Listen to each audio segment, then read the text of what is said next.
Alhamdulillah wassalatu wassalamu ala asyrafil anbiya sayyidina Muhammadin wa ala alihi wa sahbihi ajma'in. Rabbi israh li sadri wa yassir li amri wahlul 'uqdatam min lisani yafqahu qawli. Amma ba'd. Assalamualaikum warahmatullahi taala wabarakatuh. So pagkatapos natin purihin ng Allah Subhanahu wa Ta'ala, magpasalamat tayo kay Allah Subhanahu wa Ta'ala sa lahat ng mga biyaya na kanyang ibinigay sa atin na hindi natin mabibilang, at humingi tayo ng salawat para kay Prophet Muhammad sallallahu alaihi wasallam. At alhamdulillah, dito naman tayo sa isang pagkakataon na tayo ay makagawa ng isang dakilang pagsamba kay Allah Subhanahu wa Ta'ala bilang paghahangad ng malaking gantimpala mula kay Allah Subhanahu wa Ta'ala. So ang ating pag-aaralan sa ngayon na gabi ay tinatawag na maqasidus siyam. Maqasid as-siyam. Ibig sabihin ng maqasid, ibig sabihin mga layunin. Ibig sabihin ang punto, ang punto ng isang pagsamba, kung ang purpose, ang punto ng isang pagsamba. So alam naman natin ng Allah Subhanahu wa Ta'ala, hindi siya gumagawa ng anuman na bagay at hindi siya nag-uutos sa anuman na bagay maliban lamang na mayroon malaking layunin, dakilang layunin. Dahil sa karunungan ng Allah Subhanahu wa Ta'ala, ganun ang pamaraan ng Allah Subhanahu wa Ta'ala. So, may mga pagsamba na alam natin ang kanyang mga layunin, may mga pagsamba na hindi natin alam ang buo, at may mga samba hindi natin talaga alam, di ba? So, maliban sa tinuro sa atin ng Allah Subhanahu wa Ta'ala. Mayroon mga layunin na ito ay bilang pag-analyze ng ating mga scholar. Okay? Sa mga available na mga katibayan. So, bawat pagsamba may mga layunin. Kaya ina-advise kang bawat isa na pag-aralan niya kung ano ang mga layunin, anong mga maqasid ng bawat pagsamba. At higit pa doon, kung pag-aaralan mo ang maqasidus syariah. Kung ano ang layunin ng batas ng Islam. Kasi ang layunin ng batas ng Islam, kung napag-aralan mo maqasidus syariah, lahat ng mga layunin na nandoon, automatic, pumapasok yan sa lahat ng uri ng pagsamba. So kung mahirap na pag-aralan ang layunin ng bawat uri ng pagsamba, kapag pag-aralan mo maqasidus syariah, so matutuklasan mo, maintindihan mo bakit ang mga kautusan ng Allah ay ganyan. Maintindihan mo bakit ang mga pinagbabaw ng Allah ay ganyan. Ito ay maqasidus syariah. Inshallah, dapat pagsikapan natin na makahanap tayo ng lecturer na kaya niya mag-lecture sa atin ng maqasidus syariah. Kasi sa ganun, kung alam mo maqasidus syariah, yung magiging malawak ang pagkaintindi mo sa bawat kautusan ng Allah Subhanahu wa Ta'ala, na halos bawat kautusan ng Allah, ma-amaze ka. Maintindihan mo na sakto masyado ang kautusan na yun. So mas magagandahan ka ng Islam. Actually, yung pag-aaral ng advance ng Islam, sinasabi ng iba, mahirap at komplikado. Pero hindi yan mahirap at hindi yan komplikado sa isang taong interesado. Kung interesado ka, may enjoy ka. Kapag may enjoy ka, hindi ka na mahihirapan. Dahil yung haba ng oras, haba ng panahon, hindi mahirap sa iyo. Kasi bakit? Bawat punto, gusto ko yan, gusto ko pa isa, kulang pa, gusto ko pa maintindihan, gusto ko pa matuklasan, gusto ko pa ibigay mo pa sa akin. Kasi bakit? Kapag pinag-aralan mo yung mga fundamentals, mga usul, mga ganun, na bagay, lahat nun pumapasok sa lahat ng branch ng Islam. Mas matuklasan mo Islam, mas maintindihan mo Islam, compare sa doon ka lang sa mga branch. Kung doon ka sa isang branch, wala kang alam sa kabilang branch. Pero kung alam mong main, matutuklasan mo ang bawat branch. Di ba tama? Oo. Kung example ngayon, gusto mo bumili sa Center Point. Kung pupunta ka sa mga branch, may produkto dito na wala dito. Mayroon dito na dito, mayroon dito na dito. Kung pupunta ka sa main, lahat ng produkto, nandoon. At kahit pa wala doon, kaya nila i-provide sa iyo. Ganun kalakas sa main. Ganun din kalam sa Islam. So, kaya nga ikahayat ko na maganda tayong maqasid at makikita natin kung kalugan ng maqasid. Although last year alhamdulillah napag-aralan natin ang maqasid ng pag-ayuno. Ito ay bilang reminder at meron din dagdag na kaalaman na mismo ako alhamdulillah napag-aralan ko sa ngayon na taon. So maqasidus siyam, mga layunin ng pag-ayuno. Okay? Additional kaalaman sa kabutihan ng pag-aral ng maqasid. Ang pag-aral ng maqasid, mga kapatid, ang taong natuklasan niya ang maqasid, mga layunin ng isang pagsamba, ang kaniyang pagsamba makukonvert mula sa routine, mula sa automatic patungo sa manual, patungo sa sinasadya, patungo sa sinasadya na pagdasal. So makukonvert ng kanyang pagdasal mula sa nasanayan patungo sa sinasadya na pagsamba. So bawat pagsamba niya parang bago sa kanya. Parang bago sa kanya. Parang gusto niya na example ngayon marunong ka magluto ng adobo. Di ba? Pero alam naman natin, maraming pamaraan pagluto ng adobo. Di ba? Magkakaiba ang pamaraan ng iba. Di ba? So pwede, ulit-ulitin mo ang same recipe, which is mabuboard ka. Or, bawal luto mo ng adobo. Di ba? Bawasan mong vinegar, o kaya aprituhin mo muna, di ba? Pero may teknik. Di ba? At doon, mas kahit paulit-ulit ang ulam mo adobo, pero hindi ka sumasawa dahil sa merong bagong version. Ganun. Hindi na bagong version. Sa pagsamba, hindi na bagong version. Hindi na bagong version sa pagsamba. Ano masabi natin doon? Mas pinaganda. Mas pinaganda natin. Hindi bagong version.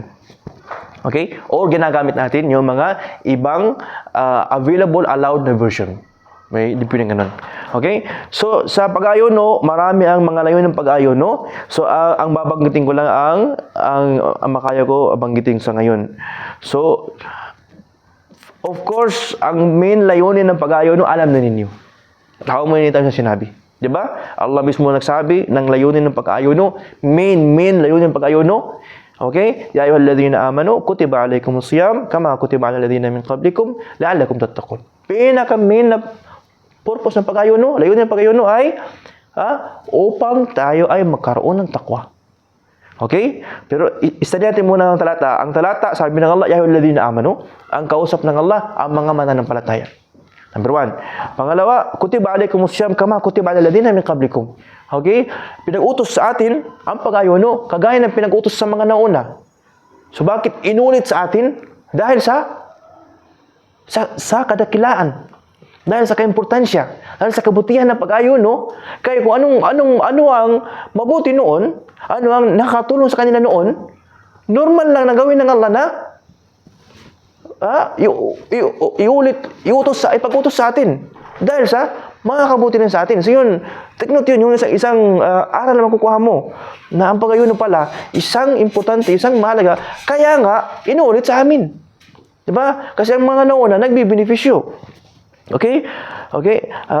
La'allakum tattaqun, upang tayo ay magkaroon ng takwa. So ang main layunin ng pag-ayono ay ang pagkaroon ng takwa. Ngayon, may tanong. Okay? Kung ang layunin ng pag-aayono, ibahin natin ang buwan na Ramadan sa pag-aayono. Kasi minsan naghahalo na yun. Di ba? Minsan ang talata, imbis mag-aayono kayo para magkaroon kayo ng takwa, nagiging, pumasok kayo sa buwan na Ramadan para magkaroon kayo ng takwa.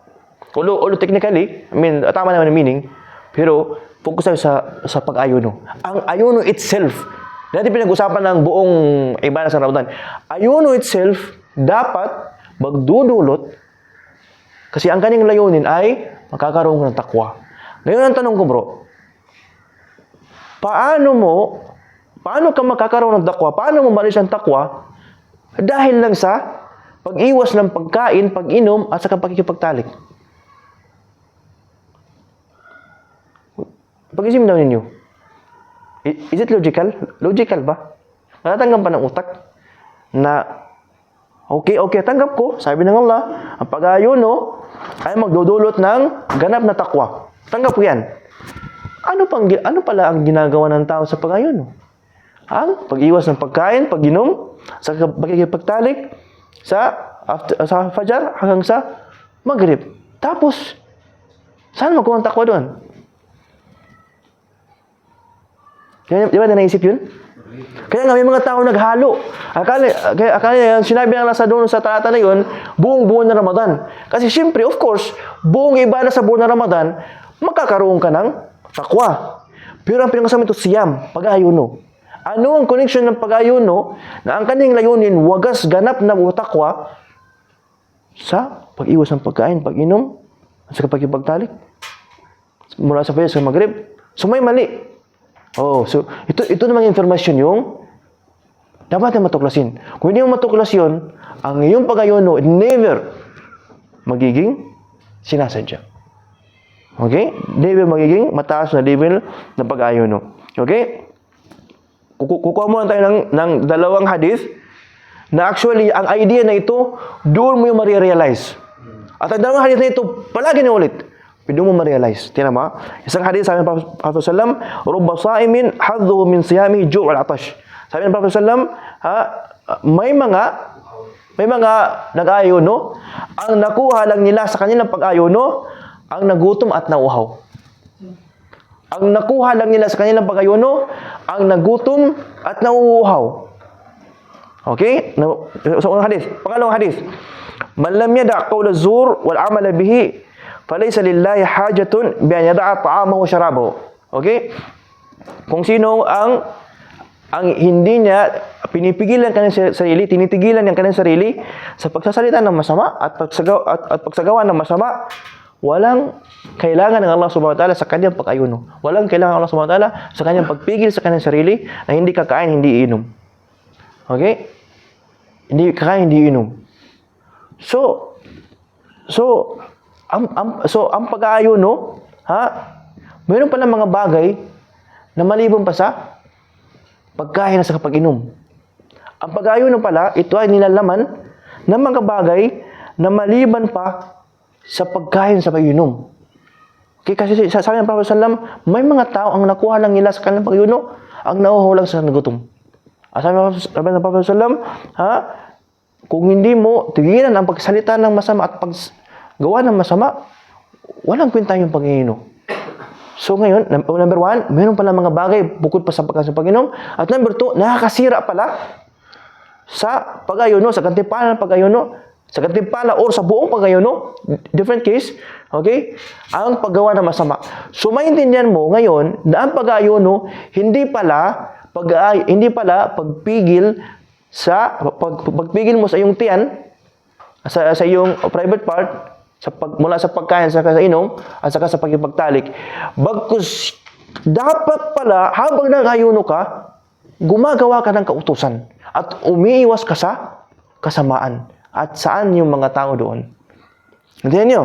So ngayon, nag-level up na tayo. Mga tayo. At hindi ba yun ang magdudulot ng takwa? O kaya yung pag-ayuno lamang na hindi ka kaya ng inom? Yung ba magdudulot ng takwa? Or yung may kasamang paggawa ng kabutihan at pag-iwas ng kasamaan. Kaya ito mga bagay dapat ikurik ng tao. May mga tao na magpapahuway sila sa araw, doon na sila babanat ng ibada kapag gabi, dahil sa gabi may kape, may pagkain, may ganun. Di ba? Hindi. Sa araw ka dapat. Kasi pag-ayuno, kasi part yun ng pag-aayuno. Part yun ng pag-ayuno. Kaya nga sabi ko, na-confuse ng tao na parang yung talata niyo hindi patungkol sa pag-ayuno, patungkol na sa buong Ramadan. Kaya pag-ayuno nila, pagpigil sa kaya sa inom, tapos ulay ibada ginagawa nila after ng pag-ayuno. Diyan nyo. Okay? So hanggang doon lang ba? Hindi hanggang doon lamang. Kaya sabi nga ni Abu Hamid al-Ghazali, okay? Sheikh Abu Hamid al-Ghazali, sabi niya na pag-ayuno, tatlong uri daw. I mean, sa kanyang pag-analyze. Number one, pag-ayuno ng awam. Pag-ayuno ng karaniwang tao. Liman. Pag-ayuno ng karaniwang tao, yun ang pagpigil sa sarili mula sa pagkain, sa pag-inom, sa pagkipagtalik. Ito din actually ay dakilang ibadah. Okay? Kasi ang pag-ayuno itself, di ba? Haligi ng Islam. So actually, kahit minamalit natin yun, actually, it is already dakila. Kasi every pagsunod mo sa kautusan ng Allah, ito ay dakila. Lalo na kung ito ay haligi ng Islam. So doon pa lang actually, alhamdulillah, dakila na yun. So siyempre tayo ay palagi uhaw sa mas mataas na gantimpala. So ganoon yung pag-ayuno ng karaniwang tao, sila ay umiiwas sa pagkain, pag-inom at pagkipagtalik. Okay. sa upper level, pangalawa, pag-ayuno ng khawas. Pag-ayuno ng mga special na tao. Mga special na tao. Pag special mga tao, yun yung pag-ayuno, yun yung pagpigil ng tiyan at saka private part, ari. At saka mata, pandinig, ibig sabihin, buong katawan. Jawareh. Buong katawan. Hindi lang dalawa. Buong katawan na. Pagpigil sa buong katawan sa lahat ng ikakasama. At at the same time, siya ay sumisikap sa paggawa ng kabutihan. So, yun yung mga special na mga tao na nag-ayuno. Okay? So, doon nangyari ang takwa, di ba? Ngayon, ano pag-elite?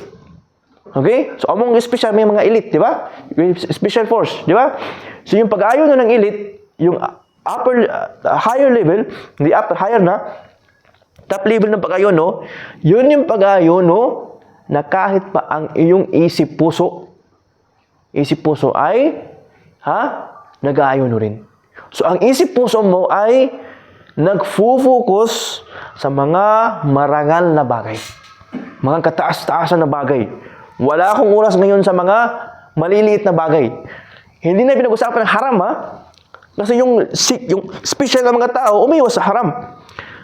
Yung top na tao, elite, sila yung umiiwas sa mga maliit na bagay.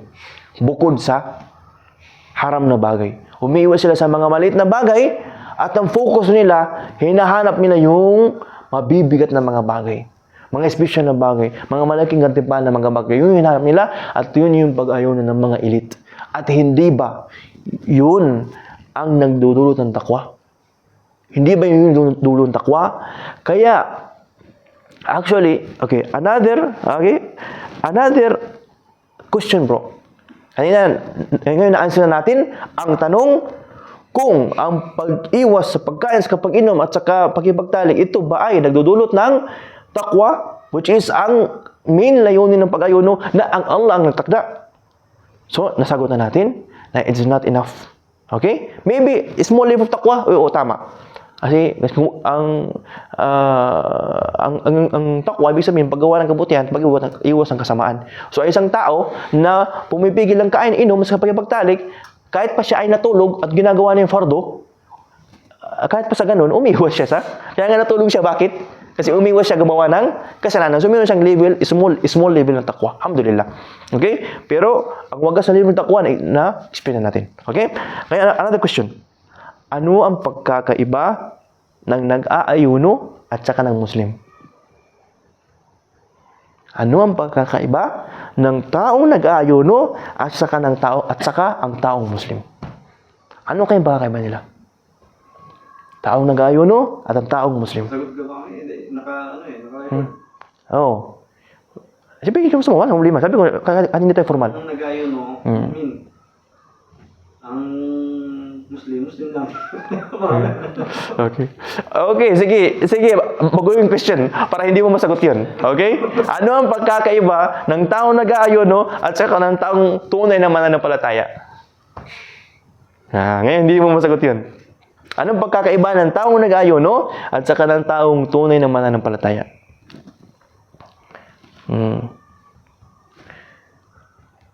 Ang taong nag-aayuno, mayroong mga tao kasi na nag-aayuno lang sa buwan ng Ramadan.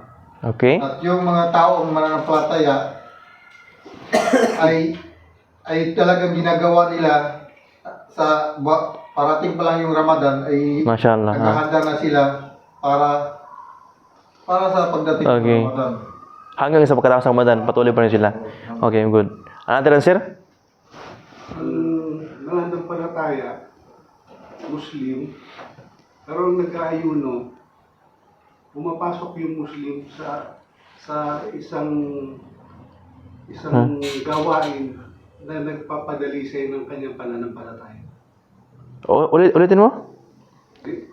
Pag pumapasok ang isang mananampalataya, pag nag-ayuno siya, pumapasok siya sa isang gawain na nagdadalisay ng kanyang pananampalataya.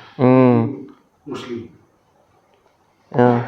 So yun, ibig sabihin mo, kapag ang nag-aayuno, kapag ang mananampalataya nag-aayuno, ganito nangyari sa kanya.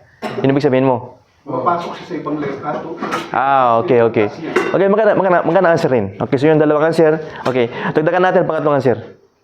Ang taong nag-aayuno, pag after ng iftar, okay, nagiging dragon na. Bakit? Sigarilyo. Nakuha na yung punto. Nawawala na yung Yun yung punto. Yun yung kaiba na nag-aayuno, at saka, ang may tunay na mananampalataya. Ang taong nag-aayuno, pagkatapos niya mag-ayuno, nagiging dragon. kalasan. Either dragon sa usok, o kaya dragon na nangagalit na. Kaya dragon sa active na. Di ba? Kanina, ngayon active na sa maraming bagay. Di ba? Yun yung pagkakaiba ng nag-aayuno at saka sa isang taong mananampalataya. So ngayon, ang taong ganun, hindi niya nakuha ang layunin ng pag-aayuno. Sabi ko sa'yo, bakit?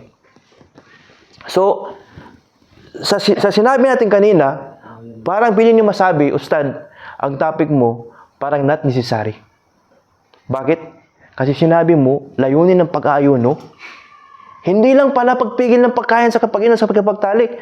Kasi ang layunin ng pag-aayuno, ang gagawa tayo ng kabutihan sa iiwan ng kasalanan, o kaya mas higit pa doon, naghahanap pa tayo ng mas magandang gawain, at saka kahit yung mabuting gawain na kunti lang ang bibigay, o kaya mubah lang, walang mabibigay na reward, walang mabibigay kasalanan, iiwanan.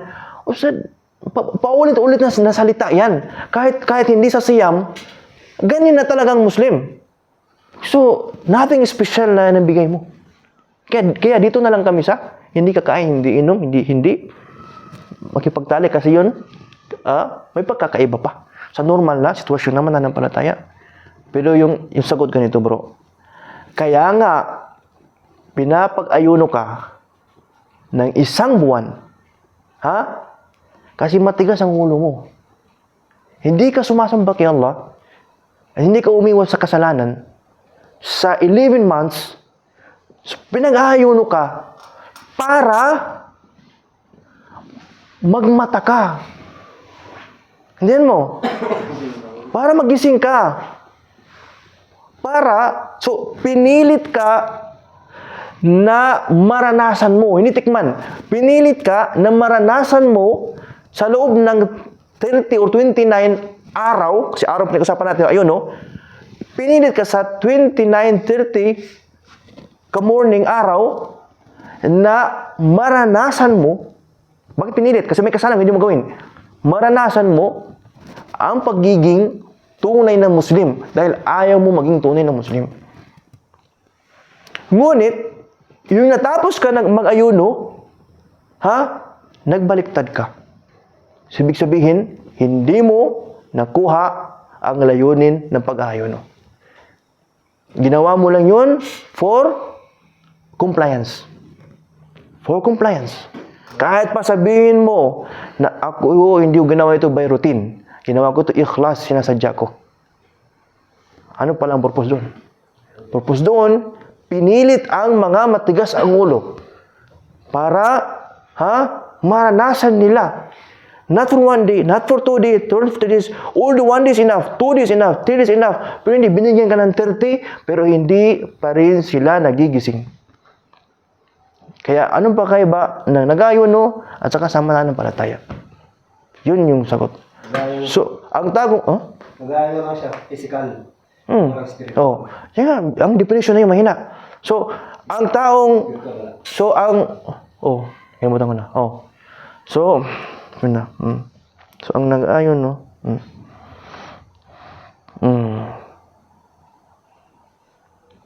okay, okay. Ngunit, yung taong mananampalataya, ang pag-aayuno sa kanya, it is only a chance to multiply. Para multiply na yung kanyang rewards. Kasi, the whole year, Muslim naman siya. The whole year, gumagawa naman siya ng kabutihan. The whole year, gumagawa siya umiwas siya ng kasalanan. Kaya, ayaw naman siya, hindi siya nag-ayuno, normal life niya yun. Bagkus, ang pag-ayuno lamang, Kaya nga, gagawa siya ng kabutihan sa araw dahil sa multiplication ng gantimpala. Di ba? Oh. Kaya nga hindi siya matutulog. Sige, dito tayo sa hindi siya matutulog. Ustad, may trabaho ko. Ustad, kailangan ko matulog. Okay, alam ko may trabaho ka. Alam ko na kailangan mo matulog. Okay? Pero, so isa sa layunin ng pag-ayuno, time management. Time management, quality time, efficient. So, magiging successful person ka. So, wala kang choice ngayon. Hindi ka mag-ayuno. Tapos, sa isang tulong mananampalataya, hindi maganda para sa iyo. Hindi ko sinasabi na haram ha. Sa taong nais niya ng mataas na pananampalataya, inshallah tayo lahat, ha? Hindi maganda para sa iyo na sayangin mo yung oras ng pag-ayuno. Kaya ano ang option mo? Option mo, gamitin mo utak mo, gamitin mo ano ang nasa iyo, suporta ng pamilya mo, suporta ng iyong pera. Kasi ang pera ngayon, nakakabili ng mga gamit na nagpapagaan ng ating mga transaksyon. Di ba? So, yun ibig sabihin na gamitin mo ang pera alang-alang sa landas ng Allah. Gamitin mo ang pera sa pagpapabilis ng transaksyon natin. Huwag ka magiging madamot sa pagpapabilis ng iyong transaksyon. Huwag mo sabihin, mahirap. Hindi mahirap. Ang pera ngayon, nagbibili ng nagpapagaan, nagpapadali. Di ba? Oh, so, gamitin mo ang utak mo, gamitin mo anong resources mo, okay? Upang ma-manage mo na sa habang ikaw nag-ayuno, makakapagtrabaho ka, makakapag-ibada ka, kahit inantok ka, kahit napapagod ka. Gamitin mo yun. Okay? Ito sa mga taong mga taong gusto nila ma-challenge na mataas na pananampalataya. Mga taong gusto nila ma-feel ang pag-ayuno ng mga nauna nag-ayuno. Mga taong gusto nila na mataas antas ng paraiso. Hindi paraiso lamang, mataas antas ng paraiso. Ito yung para sa kanila. Manage mo. Kaya mo yan. Manage mo yan. At tingnan mo yung mga taong nagiging successful sa mundo. Sa ganitong pamaraan. So, bakit si Muslim hindi magiging success kung si Allah ay nasa likod niya? Yeah? Nagiging successful nga sila sa paggawa lamang nito na wala ang tulong suporta sa kanila ng Allah. Paano ka pa na nag-promise ang Allah subhanahu wa ta'ala sa iyo na tulong suporta? Hindi ka maaantok, hindi ka mapapagod, hindi ka mahihirapan kung sa gabi hinihingi mo kay Allah na bukas ng araw, tulungan mo ko. Huwag mo sabihin na hindi tinatanggap ng Allah ang dua. Huwag mo sabihin ganun. Kasi mayroong tinatawag na baraka. Di ba? Kada layunin yun, okay? Ano pag layunin ng pag-ayuno? Okay? Ito, mashallah, kanina narinig ko sa khutbah. Mashallah, na maganda. Sabi nung khutbah, sabi niya, ang bibig ng isang nag-ayuno, based sa sinabi ng Prophet sallam, di ba? Di ba ito ay mabaho? Pero ito ay mas mabango pa sa misk, sa paraiso. Ngayon, parang mahirap po.